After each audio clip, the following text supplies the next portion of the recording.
Hello students, very good morning students. Next आपका topic है fourth chapter के अंदर सिलेंड्रिकल कोऑर्डिनेट्स और स्फेरिकल कोऑर्डिनेट्स। आपके पास दो स्पेशल कर्विलिनियर सिस्टम दिए हुए हैं। एक का नाम है सिलेंड्रिकल कोऑर्डिनेट्स और दूसरे का नाम है स्फेरिकल कोऑर्डिनेट्स। पहले हम सिलेंड्रिकल कोऑर्डिनेट्स को कवर करते हैं। सिलेंड्रिकल कोऑर्डिनेट्स क्या होते हैं बच्चों? आपके पास कोई पॉइंट जब प्लेन में दिया हुआ था तो वहाँ से हमने पोलर कोऑर्डिनेट फाइंड किए थे, जो कि हमने वीडियो प्रीवियस लेक्चर के स्टार्टिंग में हमने बताया था। तो इसी तरीके से जब किसी पॉइंट को हम किसी कार्टेशियन कोऑर्डिनेट्स के पॉइंट को, जो कि स्पेस का पॉइंट है, उसको रिप्रेजेंट करने के लिए हम पोलर फॉर्म का यूज़ नहीं कर सकते। वो 3 डायमेंशन में होता है, तो वहाँ पे हम क्या यूज़ करते हैं? या तो सिलेंड्रिकल कोऑर्डिनेट्स यूज़ करते हैं या फिर क्या यूज़ करते हैं? स्फेरिकल कोऑर्डिनेट्स को यूज़ करते हैं। तो बच्चों मान लेते हैं हम पहले कार्टेशियन कोऑर्डिनेट्स को हम स्पेस के अंदर दिखा रहे हैं। ये पॉइंट P आपके पास दिया हुआ है, ये हमने मान लिया वाई एक्सिस, ये आपके पास मान लिया एक्स एक्सिस, और ये हो गया आपके पास क्या? Z axis. तो बच्चों जो ये एक्स वाई है, ये वाला हिस्सा जो है, ये क्या कहलाएगा? आपका एक्स वाई प्लेन। क्या कहलाएगा? ये आपका एक्स वाई प्लेन। इसी तरह ये वाला जो हिस्सा है, ये जेड एक्स प्लेन कहलाएगा, और ये वाला हिस्सा क्या कहलाएगा? Z Y plane. अब ये एक प्लेन बन चुका है। तो क्या होगा? इस पॉइंट के कोऑर्डिनेट्स को रिप्रेजेंट करने के लिए हमें क्या करना होता है? हम क्या करेंगे? इस पॉइंट से एक परपेंडिकुलर ड्रॉ कर देंगे। किस प्लेन में? एक्स वाई प्लेन के अंदर। ये हमने क्या कर दिया? एक परपेंडिकुलर ड्रॉ कर दिया। किस प्लेन के अंदर? एक्स वाई प्लेन के अंदर। अब एक्स वाई प्लेन के अंदर कर दिया तो यहाँ इसके कोऑर्डिनेट क्या हो गए? एक्स और वाई, स्मॉल एक्स और स्मॉल वाई। तो इस पॉइंट को हमने रिप्रेजेंट करने के लिए यहाँ पे क्या कर दिया? एक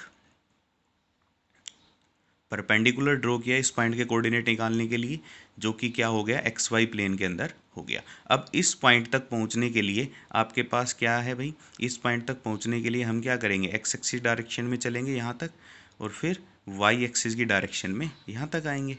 सेम वही प्रोसीजर जो कार्टेशियन कोऑर्डिनेट में करते थे। तो ये एक्स हो गया, ये आपके पास क्या हो गया? वाई हो गया।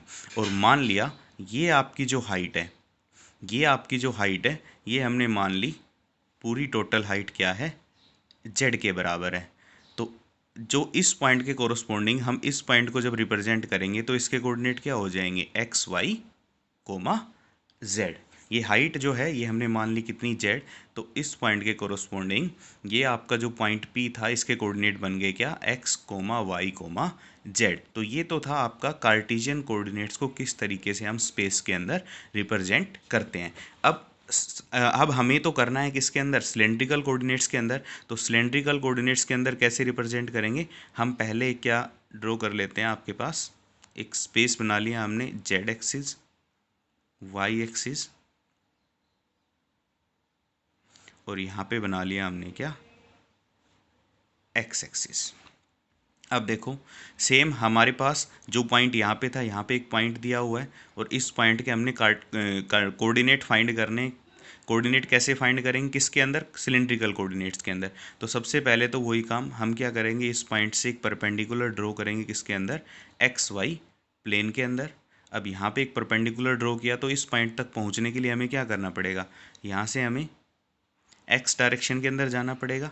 लेकिन अब हमें कार्टेशियन कोऑर्डिनेट्स के अंदर लेना है, तो रोटेशन वाला अप्लाई करना पड़ेगा। रोटेशन वाला देखो, यहाँ पे एक्स वाई कोऑर्डिनेट था, और मैंने पोलर कोऑर्डिनेट में बताया था आपको कि अगर मान लो ये कोई प्लेन है और यहाँ पे कोई पॉइंट आपके पास एक्स वाई दिया है, तो जब हम पोलर फॉर्म करेंगे, पोलर फॉर्म निकालेंगे, तो क्या करेंगे? हम ओरिजिन से पॉइंट पी की डिस्टेंस निकालेंगे, जो कि आर है, और positive x axis anti clockwise direction में हम क्या निकाल लेंगे? थीटा निकाल लेंगे। तो इस पॉइंट के कोऑर्डिनेट आ जाएंगे पी आर थीटा। सेम इसी तरीके से हम क्या करेंगे? यहाँ पे ये आपका ओरिजिन है, ओरिजिन से इस पॉइंट का डिस्टेंस फाइंड करेंगे। मान लिया ये आपके पास क्या है? आर है, और पॉजिटिव एक्स एक्सिस में एक्स एक्सिस के साथ जितना ये एंगल बना रहा है वो एंगल हम लिख लेंगे। तो ये हो गया आपके पास कितना? थीटा। तो इस पॉइंट के कोऑर्डिनेट क्या क्या आ गए अब आपके पास? पी आर और थीटा। तो जब हमें इस पॉइंट के कोऑर्डिनेट्स फाइंड करने हैं, तो इस पॉइंट के कोऑर्डिनेट मान लिया आपके पास ये हाइट जो है ये क्या है? एच है। एच किसके बराबर है? जेड के बराबर। तो आपके पास क्या क्या कोऑर्डिनेट आ गए? यहाँ पे आ गए पी आर थीटा और कितना? जेड। तो ये कोऑर्डिनेट्स आपके पास क्या कहलाएंगे? सिलेंड्रिकल कोऑर्डिनेट्स आर, थीटा और जेड। आर को कैसे रिप्रेजेंट करेंगे? हमने आर और थीटा को तो पोलर फॉर्म के अंदर निकाला था कि आर किसके इक्वल होता है? X equal to are cos theta, Y equal to कितना? R sine theta. और देखो यहाँ पे भी आपका जेड है कोऑर्डिनेट, और यहाँ सिलेंड्रिकल जो कार्टेशियन कोऑर्डिनेट्स में था यहाँ पे भी क्या था? आपके पास जेड था। तो ये तो चेंज होगा नहीं, जेड किसके इक्वल रह जाएगा? जेड के इक्वल। तो आपके पास जो कोऑर्डिनेट्स बने वो क्या क्या बन गए? X equal to are cos theta, Y equal to R sine theta, और जेड इक्वल टू कितना आ गया? वापस जेड के इक्वल। तो ये हम कार्टेशियन कोऑर्डिनेट्स को सिलेंड्रिकल कोऑर्डिनेट्स की टर्म में लिख सकते हैं। अब आपके पास आपकी बुक में कुछ स्पेसिफिक नोटेशन दी हुई है, जैसे आर ना यूज़ करके वो आर की जगह क्या यूज़ कर रहा है? रो यूज़ कर रहा है। और आपको पता है आर डिस्टेंस है, तो डिस्टेंस ऑलवेज क्या रहेगी? Greater than equal to zero. तो आर किससे रिप्लेस किया इसने? रो से यूज़ किया, तो हम आर की जगह तो रो लिखेंगे। ओपी की जो वैल्यू है वो क्या आ गई? रो आ गई। उसके बाद जो ये थीटा है, थीटा की जगह ये यूज़ कर रहा है आपकी बुक में फाई। तो फाई जो है वो आपका कहाँ से कहाँ तक हो गया? जीरो से लेके 2 पाई से कम हो गया। जीरो से 2 पाई के बीच कहीं भी हो सकता है ना। तो फाई की वैल्यू हो गई less than equal to 2 pi, और zero less than equal to 2 pi. इसी तरह जो जेड है, जेड आपका चले जा रहा है, कहीं भी पॉइंट ले लो, तो जेड की वैल्यू हो गई minus infinity to infinity. Minus infinity to infinity के अंदर आपका क्या हो गया? जेड हो गया। तो पॉइंट पी के कोऑर्डिनेट अब क्या बन गए आपके? जो ये पॉइंट पी है, आर थीटा जेड ना होके अब क्या बन गए? पॉइंट पी के coordinate rho, phi and z, where x equal to आ गया rho cos of phi, y equal to आ गया रो साइन ऑफ फाई, और जेड इक्वल टू आ गया जेड। तो ये कहलाएंगे आपके क्या? Cylindrical coordinates. तो ये सारे कैसे फाइंड किए? ये सारे मैंने स्टेप बाय स्टेप आपको बता दिए हैं। अब चलते हैं। ये कह रहा है कि 3 कोऑर्डिनेट सरफेस, लेवल सरफेस बोलेंगे तो rho equal to rho naught which is a cylindrical coaxial with z axis in case rho naught क्या हो जाएगा? Zero, it is z axis. उसके बाद कह रहा है सेकंड, ये आपको याद नहीं करने, जो टर्म्स याद करने की आएंगी, जो निकालेंगे हम, फाइंड करेंगे, वो बताएंगे हम। जैसे यहाँ पे आ जाते हैं द कोऑर्डिनेट्स कर्व्स आर। इसके अलोंग हमने इससे पहले जो चैप्टर का जो बेसिक किया था वहाँ पे बताया था कि यूनिट टेंजेंट वेक्टर जो आते थे आपके पास, वो क्या आते थे आपके पास? E1 E2 E3, और capital E1 capital E2 capital E3 वो नॉर्मल वाले होते थे, ये आपके यूनिट टेंजेंट वेक्टर होते थे। तो अब डिनोट हो जाएंगे किससे? EZ से, E5 से, और E रो से। अब जेड कोऑर्डिनेट्स आ गए ना आपके पास। वहाँ पे तो 1 2 3 मानना हमारी मजबूरी थी, क्योंकि कोई कोऑर्डिनेट्स स्पेसिफिक डायरेक्शन नहीं थी। यहाँ पे आपके पास दे रखा है एक रो, एक फाई और एक जेड। उसके बाद कह रहा है कि square of the element of arc length in cylindrical coordinate system क्या होगा? देखो एक्स को मानते हैं हम सिलेंड्रिकल कोऑर्डिनेट्स में रो कोस ऑफ फाई, वाई को मानेंगे रो साइन ऑफ फाई, और जेड किसके इक्वल रहेगा? जेड। अब आपका आर होता है एक्स आई प्लस वाई जे प्लस जेड के। तो एक्स की वैल्यू रखी हमने, वाई की वैल्यू रखी प्लस जेड के। डी आर की वैल्यू क्या हो जाएगी? करली आर बाय करली पी, करली रो बोल सकते हो, D rho plus curly are by curly phi D phi plus curly are by कर लीजिए डी जेड। तो यहाँ से हमने निकाल लिया करली आर बाय करली रो, यहाँ से निकाल लिया curly are by curly phi, R का फाई के रेस्पेक्ट में पार्शियल डेरिवेटिव कर दिया, प्लस जेड का करा तो ये आ गया आपके पास 1, और बन गया क्या? डी जेड के वैक्टर। तो ये क्या आ गया आपके पास? ये हमने सोल्व कर लिया। सोल्व करने के बाद मल्टीप्लाई करने के बाद ये वैल्यू आपके पास आ गई। अब डी एस स्क्वेयर किसके इक्वल होता था? D R dot D R के इक्वल। तो डी आर की वैल्यू रखी, इंटू डॉट हमने कर दिया डी आर, तो 2 बार डेरिवेटिव करने के बाद आपके पास ये वैल्यू बनी डी पी स्क्वेयर प्लस रो square D five square plus D Z का स्क्वेयर।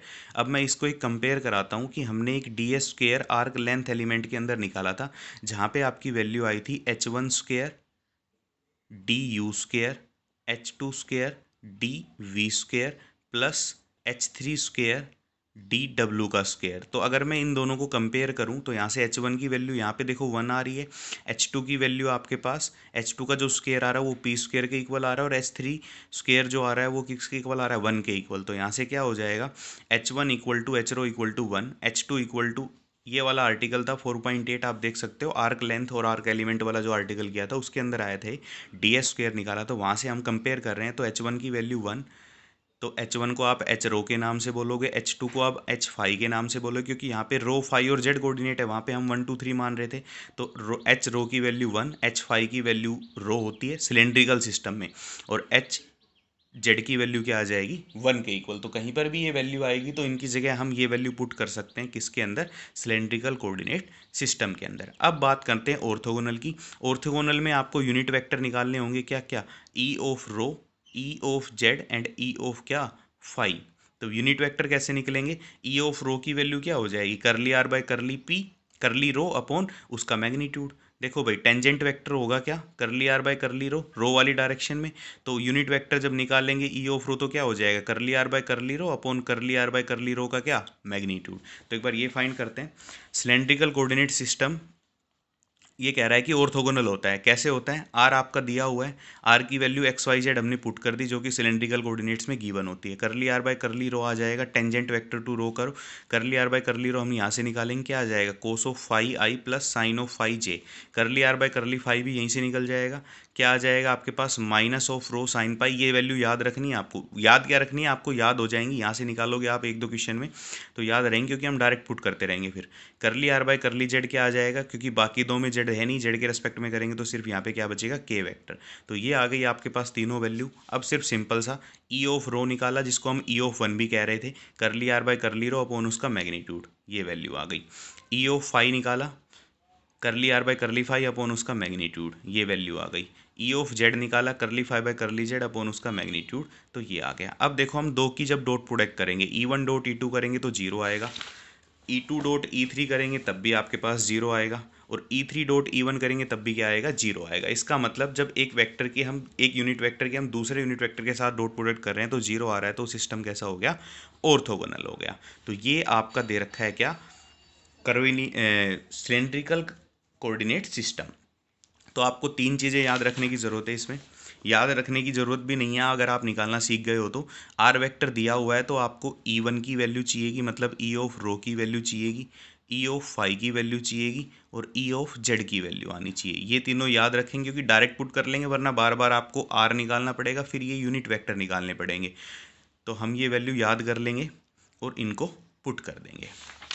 इसके बाद इसी तरह सेम सिलेंड्रिकल कोऑर्डिनेट सिस्टम आता है। सिलेंड्रिकल कोऑर्डिनेट सिस्टम में क्या हो जाएगी, जैसे वहाँ पे x equal to are cos theta था, y equal to R sine theta था, और z इक्वल टू जेड था, लेकिन यहाँ पे आ जाता है x आपको पुट करना पड़ेगा R sine theta cos of phi, y आपको पुट करने का पड़ेगा R sine theta sine of phi, और z पुट करना पड़ेगा आर कितना कोस ऑफ थीटा। तो ये तीनों वैल्यू पुट करनी पड़ेंगी। यहाँ पे भी आपका वही हो जाएगा कि एच वन, यहाँ पे अब आर थीटा और फाई, यहाँ पे क्या क्या आ गए कोऑर्डिनेट्स, आर थीटा और फाई। सिलेंड्रिकल में क्या क्या थे, हमने अलग कर लिए थे रो, फाई और जेड, ये आपके सिलेंड्रिकल में थे, ये आपके आ गए अब क्या स्फेरिकल के अंदर। यहाँ पे भी एच वन की वैल्यू वन जो कि वहाँ पे भी थी, एच थ्री की वैल्यू यहाँ पे आ जाएगी एच टू की वैल्यू आर, वहाँ पे एच टू की वैल्यू थी आपके पास कितनी रो, और यहाँ पे एच थ्री की वैल्यू आ जाएगी आर साइन ऑफ थीटा। तो कहीं पे भी ये वैल्यू पुट करनी पड़ेगी, तो पुट करेंगे। कैसे आई ये वैल्यू ये भी देखो द, अब देखो x आपके पास एक्स वाई जेड दिया हुआ है, dx हम निकालेंगे, dx ये आ जाएगा dy और dz निकाल लिया, तो ds स्क्वायर होता है dx square plus dy square plus dz square. r से भी निकाल सकते हो लेकिन r से थोड़ा लंबा चला जाएगा, क्योंकि r में आप पुट करोगे xi प्लस वाई जे प्लस जेड के, और फिर आपको dr निकालना है। तो dr जब निकालोगे तो पुट करने के बाद तो वो थोड़ा लंबा क्वेश्चन हो जाएगा, इसलिए इसने एक्स वाई जेड के अंदर ही रखा है इसको। तो dx plus dy plus dz square निकालेंगे तो ये आ गया।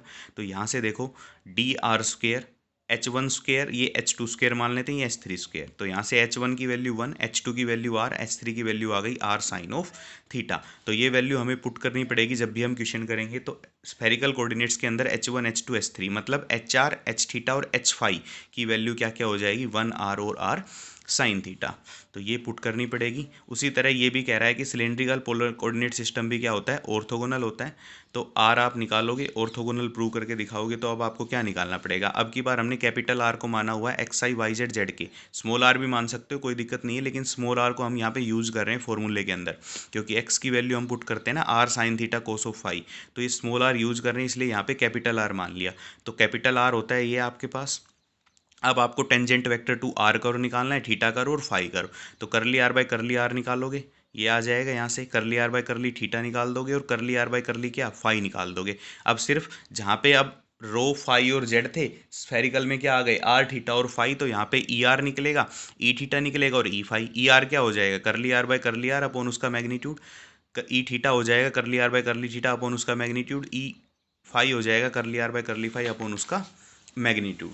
तो तीनों वैल्यू हम फाइंड कर लेंगे, तो ये वैल्यू आपकी निकल के आ जाएगी। फिर से देखेंगे हम कि दो का डॉट प्रोडक्ट अलग अलग वेक्टर्स का, यूनिट वेक्टर्स का 0 आता है, तो दिस इम्प्लाइज ये वेक्टर्स कैसे हो गए आपके पास, ऑर्थोगोनल सिस्टम हो गए। तो ये आपका स्फेरिकल और सिलेंड्रिकल कोऑर्डिनेट्स थे। अब इसके बाद बस सिर्फ एग्जांपल बचे हैं आपके, और क्वेश्चन एक्सरसाइज में आपकी कराऊंगा 4.1, एक ही एक चैप्टर है आपके पास। तो बेसिक आपका आई होप अब सारा क्लियर हो गया होगा। 4th चैप्टर के अंदर कोई बेसिक अब बचा नहीं है, सारा मैंने स्टेप बाय स्टेप कराया है और अच्छे से क्लियर करते हुए किया है। इसके बाद हम एक्सरसाइज करेंगे। आप एग्जाम्पल करना चाहो एग्जाम्पल तब तक एक बार देख सकते हो।